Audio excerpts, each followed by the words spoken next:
The year is 2017. A young Michael the Snare emerges from his chrysalis. The world is vast and unforgiving, but even at this young age, he knew he was destined for one thing: to complain about a recently released Taylor Swift album. Fast forward nearly 5 years, some things have changed.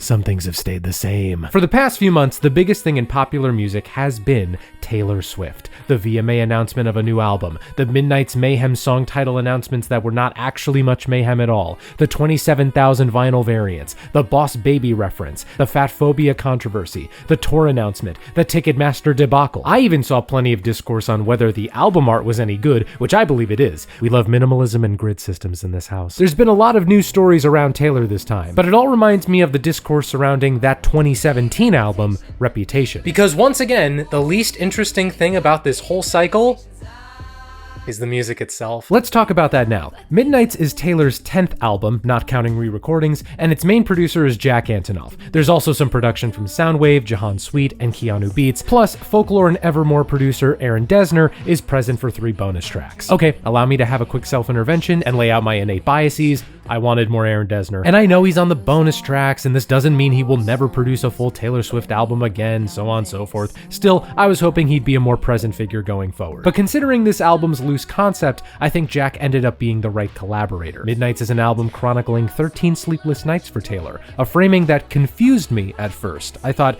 wait, so are these previously written songs from throughout her career that are getting the official treatment now? Were we in for her untitled, unmastered, except it would be, titled and mastered? Anyway, the production fits the concept well. It's synthetic, spacious, and intentionally ambient to a point where it feels slightly loopy. My best comparison is if Folklore was produced like Reputation. And lyrically, it harkens back to Reputation, but not the old Taylor can't come to the phone right now side. I mean the side where Taylor reckons with finding deep and meaningful connections while battling her celebrity status. Snow on the Beach is a great example. This hazy, almost crystalline mix with vocals coated in thick reverb. They could have put this on Folklore in place of like Mirrorball, and I would not have batted an eye. It also has a Lana Del Rey feature, in the same way that this video has had cameos from Anthony Fantano, Carly Rae Jepsen, Crazy Frog, and Jesus Christ. Tracks like Labyrinth and Sweet Nothing nail that intimate feel as well, the latter especially. Something in the way Taylor sings the verses sounds like a schoolyard chant, and it reminds me of Lover's penultimate track, which I also love. When it comes to the conventional pop hits, I think they're fine. I'd be lying if I said Antihero and Bejeweled haven't weaseled their way into my skull, but it's more because of specific moments and not the full song. For Antihero, it's the sexy baby line and the awkward way Taylor sings the last pre-chorus. And for Bejeweled, it's the bit in the chorus where Taylor goes, "Nice!" It sounds like a fighting game announcer applauding you after a sick combo.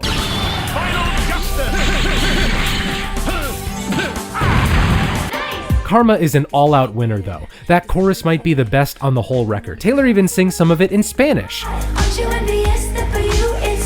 The bonus 3 AM tracks were a nice surprise too, my favorite being Would've, Could've, Should've. This is one of the only Aaron Dessner songs. It's possibly the best song on the entire record. I can't overstate how not mad I am that this is just a bonus track. And when a track doesn't fully work for me, there's usually a fun detail or two for me to appreciate. Like on Question with what I think is an Out of the Woods callback. Or Midnight Rain with its pitched down vocals on the chorus. What can I say? I'm a sucker for those kinds of vocals. You could sing anything like that and I'd like it. Hey Mike, you're super ugly and I've never liked you. Wow, I mean that's very mean and I really wish you wouldn't use that language towards me. Mike is super ugly and I never liked you. Ooh, say it again! My personal low point was Vigilante which sounds like a forgotten Reputation B-side. That said, instead of bashing it, I want to recognize that this kind of musical revenge fantasy does work for some people, it just doesn't hold much appeal for me at this point in my life. I'm a 27-year-old taxpayer. Who am I gonna take revenge on? The guy at Dunks who got my order wrong? Speaking of Reputation, my main issue with it back in the day was how often it reused the same musical ideas and keys. Now, of course, musical tonality doesn't determine quality, but for old time's sake, let's talk musical keys. The first 5 tracks actually keep things varied and jump between different keys. Wop.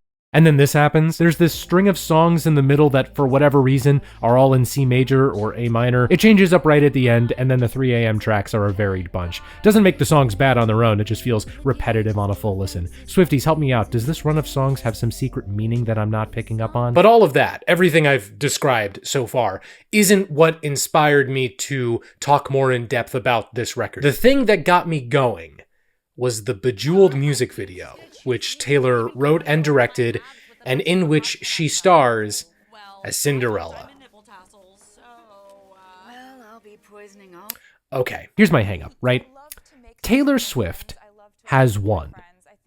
Let me say that again. Taylor Swift has won. In every conceivable way that a musician can win. The sales, the acclaim, the cultural capital, all of it. She could reasonably claim the title of the biggest musical artist on earth, and there's only like 5 or 6 others who could say otherwise. Plus, for an artist who is often talked about in relation to her opposition, or even defined by it, whether it's other celebrities or big media companies, who's left at this point? The radio DJ who groped her got sued and lost his job. Scooter Braun said outright that his purchasing of her catalog was a bad move. The man who interrupted her at an award show over a decade ago is now gallivanting with actual neo-Nazis and saying he loves Hitler. Taylor has definitely put up with a lot of crap for basically her whole career, but there is no situation in the past 15 years where Taylor came out tangibly worse in the long term to most people. And I think that's a testament to her talent, her skill, the advantages she's had in life, and her willingness to face insane derision and still climb the mountain. But it would be crazy to think she isn't at the top by now. Hell, the biggest story about Taylor Swift this year before Midnights was announced was how much she was using her private jet. She has won. She is not Cinderella anymore. So how does that tie into Midnights? Well, I've been getting this feeling like we've done all this before, not just when it comes to the discourse. There's a bitterness to this record. The same bitterness that stood tall and proud on Reputation, this time soaking itself into the cracks. In a certain light, both Midnights and Reputation are sad albums, consumed by an exhaustion or even hate towards a sizable chunk of the population watching your every move. Though to its credit, Midnights does put its focus more on the personal effects of that exhaustion. And the album even manages to find lights at the end of the tunnel, like on the closer Mastermind. And there's 2 ways to look at it, both of which I think are partially correct. One is that Taylor genuinely feels these feelings, which is, I think, understandable. Having more wealth and power than most people on the planet probably fixes some problems of the average layman, but it likely comes with other new problems, ones that I would not fully understand unless I was in her position. The other way of looking at this is that Taylor is just really good at commodifying that bitterness in song form and selling it to her audience. Again, she's a good songwriter, she's a good storyteller, you respect the craft when you see it. And so far, this album cycle has proven very, very, very successful. I guess I'm just bummed because it proves that pandering to that bitterness is lucrative, both for record sales and cultural conversation. In the US, this record has already outsold Evermore, and it'll probably outsell Folklore within the next few months. To me, that doesn't matter, but to Taylor and the decision makers up top, it probably matters a great deal. I suppose it's just effective marketing. The presented idea that buying into Taylor's music means you're fighting back against the misogynists and backstabbers in your own life, or the vicarious ideal of seeing someone who has made music you love while being raked through the pop culture mud win harder than anyone else ever has. Or it's Taylor's own personal drive as a musician and businesswoman. Or it's all 3. I just keep asking myself, are we gonna keep getting records like this? In a decade or 2, when Taylor owns her own masters, record label, and country, is she still gonna frame herself as the underdog? On one hand, I chalk my own issues up to personal taste, let people enjoy the things they enjoy, and hope the next album is produced by Aaron Dessner and also Spoon. But man, I got 2 tastes of what a Taylor Swift album cycle could be when it was mostly focused on the craft. It was great, and I don't want to go back. Not to mention, Folklore and Evermore had songs fueled by bitterness and resentment, but the way they were delivered made them feel fresh. Remember The Last Great American Dynasty? Remember No Body, No Crime? Those were great! And I know I'm biased with how I wanted another Folklore or Evermore, but you know why I really liked those records? It wasn't just their sound.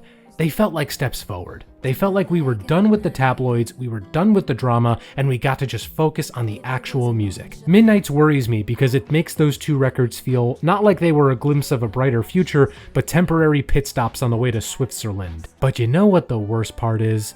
I feel like we're gonna be repeating this cycle all over again the second Speak Now Taylor's version gets announced.